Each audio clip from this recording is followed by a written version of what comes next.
ఎంతమందికి తెలుసు ఈ గుడి యమ్నంపేటలో ఆంజనేయ స్వామి, అలాగే అనంత పద్మనాభ స్వామి, శ్రీ వెంకటేశ్వర స్వామి కొలువై ఉన్న ఈ ప్రాంతం యమ్నంపేట గట్కేసర్ దగ్గరగా ఉంది.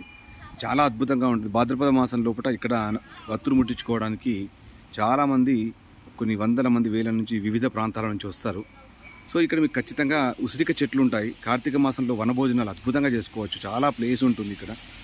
సో మీరు ఎవరైనా ఈ దేవాలయం గురించి అడిగితే నేను అక్కడ లొకేషన్ కూడా పెడతాను. లొకేషన్ కూడా చూసి మీ దేవాలయానికి రండి. చాలా అద్భుతంగా ఉంటుంది, చాలా మంచి జరుగుతుంది. విఘ్నేశ్వర స్వామి, సుబ్రహ్మణ్య స్వామి, అమ్మవార్లు అందరూ కొలువైన ఉన్న ప్రాంతం ఇది. ఇక్కడ అమ్మవారు వెంకటేశ్వర స్వామితో కొలువై ఉన్నారు. గోదాదేవి అమ్మవారు చూడండి. ఇక్కడ అద్భుతంగా ఉసిరిక చెట్లు కొలువై ఉన్న ప్రాంతం ఇదంతా.